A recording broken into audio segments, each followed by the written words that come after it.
Bali may tatlo po tayong transaction po ngayong araw. So napaka-busy na naman po natin ngayon. Gawa po tayo ng 10 po dito para i-deliver po sa Uhaw. Basta within the city lang po. Minimum po 10 ay pwede tayo mag-deliver. Isa po yan sa mga diskarte din po para dumami yung ating customer. Hindi na po sila mahirapan magpunta po dito. Sila ang ating dideliveran. So depende din po yan sa customer na gusto mong pa-deliver. So i-deliver po natin, pero mas maganda rin po na sila yung pumili. O hindi naman po tayo pumipili ng sisiyo po na may sakit. Sinisigurado po natin na quality po yan, malusog. So yan yung kagandahan sa ating masisiyo. Hindi tayo nagre-release ng mahina. Si sir, ano pala sir? Pangalan mo sir? Ernesto Talakay. Yan, si Sir Ernesto Talakay na sir. Bibili sa atin ng 10 sisiyo. Sir, salamat sir. Yung natitira po pala natin sisiyo ngayon ay i-deliver na naman po natin ito sa Tupi. At yung ating mga RTL po, kakastart pa lang po mag-lay, ay sa Tampakan South Cotabato.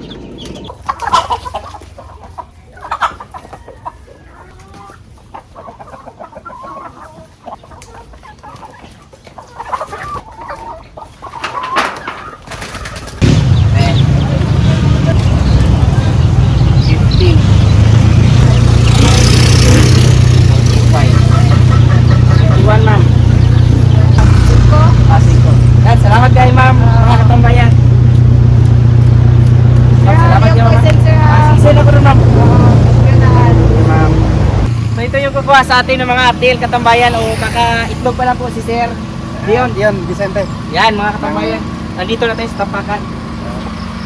Cancel lang sa natin. So yan katambayan o. Kukunin sa atin ni Sir.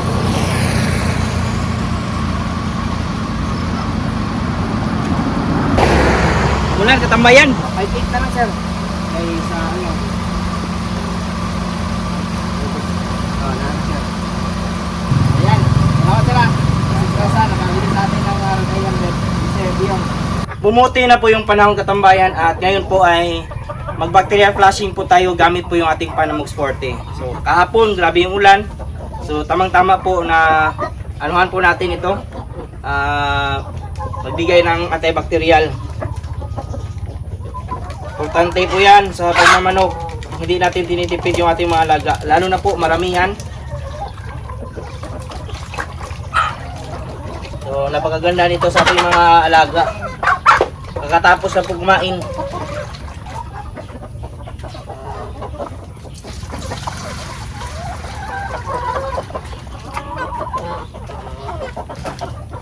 So dahil po sa malakas po na ulan kagabi, so may nangyari po na nasira o bumagsak yung puno ng sarisa at ito po yung ating bakura yung ating yero na nalumping natupi. So yan po yung mga manok po natin ng mga bagong breeders, Rhode Island Red. Kailangan natin itong linisan.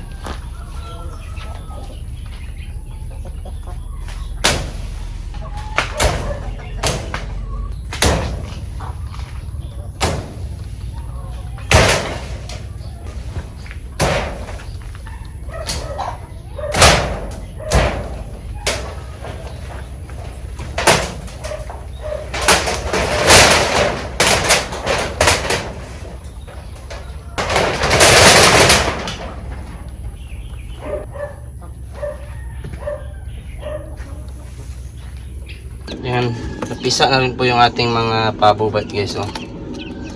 Kunti lang yung napisa. Maliban sa ating mga nabenta last time, masisiw at saka malalaki, may additional na naman tayong kikitain dito sa mga napisa po natin. Mga pera na naman ito. Kunti lang din po yung napisa, palaging failure po. So yan yung problema. Okay na yan, dito paano may pera po tayo. Paghanda na rin po natin yung ating mga sisiyo po ng Intenso Plus para pagdating po nila pagbaba ay makakain po sila at makainom. So yung mga ganyan po na flooring, wala po pong problema po yan kasi dry man yan. So yung aking diskarte po dyan bago palitan ay yung punong-puno na po talaga at saka yung basa na po talaga yung flooring. So depende din po yan sa inyo. Pag mga ganyan po, wala yung problema po. Ang focus lang po talaga natin ngayong taon ay yung mag-produce ng sisiw at saka yung ready to lay or tawag ready to breed, mga malalaki na po talaga laying breeders. Kaya po ganun yung ating focus kasi yan naman po yung mabenta sa atin ngayon. Yung pangkarne po natin hindi po tayo napuproduce kasi sa sisiw pa lang po na ibebenta na po natin. Ang ating style talaga minsan pag wala tayo ay yung pag-produce ng breeders at saka sisiw pagbili sa ating mga kaibigan. Kahit pa paano nakakatulong din po tayo sa kanila. So yan, nagpapasalamat din po tayo sa ating mga kaibigan, mga partners po natin at saka yung mga bumibili sa atin. At hindi naman po lugi yung bumili sa atin kasi yung binibenta po naman natin, yung binibigay po natin ay mga breeders naman po magaganda, walang sakit, quality. So ganun po tayo sa ating manukan. Kaya ang nangyayari po, bili lang po tayo ng bili. So maganda rin naman po yung buy and sell kasi sigurado na hindi ka lugi. So bibili ka pero may bibenta mo agad. So yan yung kagandahan po sa buy and sell. Kumbaga kung sa pagkain pa, lulutuin natin at saka ibebenta natin ngayong araw. So naibebenta din naman. So ganun po ang ating diskarte sa ating manukan ngayon. This coming month po, baka katapusan, meron po tayong maraming kukunin po ng mga 2 months o 3 months old. Hindi kasi tayo nakakapag-produce po niyan. Kaya ngayon bibili po tayo maramihan para preparation po sa mga dadating po na per months. So malayo pa lang po, nagpe-prepare na po tayo para sigurado po meron tayong maibebenta. Alam po natin kahit ilang years na po yung nakaraan sa pag-alaga natin ng mga 30 chickens. Basta per months po talaga, dyan po nag-start po yung mabilis na transaction, kumbaga maraming benta. So ngayon pa lang, naghanda na po tayo, January pa lang. Kahit yung ating mga pabo po, ihanda po natin yan. Para sa ganun po ay pagdating ng bare months, hindi tayo maubusan. Hindi po gaya ng mga nakaraang taon na palagi tayong shorts kasi nga hindi po natin ina-anticipate. So ngayon, sisiguraduhin po natin na marami po tayong ready to breed, mga sisiw na ihanda. Marami tayong breeders na pwedeng pagkunan ng itlog, na pwede rin po tayo makapagbenta ng itlog. Sa ngayon wala tayong bentang itlog kasi yung mga itlog na meron tayo na nakukolekta natin sa mga breeders ngayon ay pinapasok natin sa ating incubator, ginagawa po natin pera instead na bumili po tayo ng fertilizer sa iba po nating kaibigan na hindi natin sure na talagang quality yung itlog na makukuha natin na mayroong similya. At least dito sa ating manukan, alam na po natin kasi tayo mismo yung nag-alaga, alam natin yung kwalidad ng ating pag-alaga, sigurado na may laman.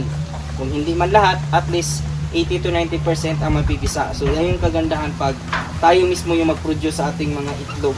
So sisiguraduhin po natin na kumpleto talaga ng vitamins, gaya po ng pagbibigay po ng King's Vita Plus Animal Feed Supplement sa pagkain po nila o di kaya sa tubig ng ating mga breeders. So ganun po tayo sa ating manukan, quality over quantity yung ating ipoproduce dito. Para sa ganun maging masaya yung ating mga kaibigan po na bibili sa atin. Ang kagandahan kasi sa sisiw at saka RTD, RTL ay malaki yung kita kumpara po sa pag-produce po ng karne. Yung karne kasi napuproduce lang po natin yan kung halimbawa na may mga natirang maraming lalaki. So kaya nakakapag-produce po tayo, yun po yung binibentang pangkarne. Yun nga lang, hindi masyadong kalakihan kumpara po sa mga sisiw pa lang, RTL, at malalaman na po natin yung pang materialis. Pag materialis yung ipoproduce, of course, mahal yung ating bigay. Yung presyuhan po ay 1.2, yung inahin, RTL, at 1.5 naman po yung ating mga rooster. Yung pangkasta, yung sa sisiw with old, 100 per head. Kaya ganon yung ating kalakaran dito sa ating manukan. So yun po yung mga diskarte natin na siguradong malaki yung kita. So yan na po ngayong araw mga katambayan, at papasalamat po pala ako sa mga bago po natin subscribers and viewers. Welcome po sa aking channel, at kung kayo lang po ay napadaan ngayon, Sana po i-consider nyo po ni subscribe, follow at i-like din po yung ating YouTube channel, Facebook page. Malaking tulong po yan. Kung may mga katanungan naman po kayo, ilagay nyo lang po sa comment section at ating sasagutin. At huwag kalimutan i-click yung notification bell para sa mga susunod na videos. Bago muna tayo magpaalam, shoutout muna natin yung ating mga kaibigan dyan na si Andas Native Chicken, Danny Villano, Mark Josel Alamon, at sa mga nanood po dyan ngayon, shoutout po sa inyong lahat. Sa mga hindi ko naman po na shoutout, isa-shoutout ko lang kayo sa susunod. Maraming salamat, God bless at ingat po kayo palagi. Bye bye!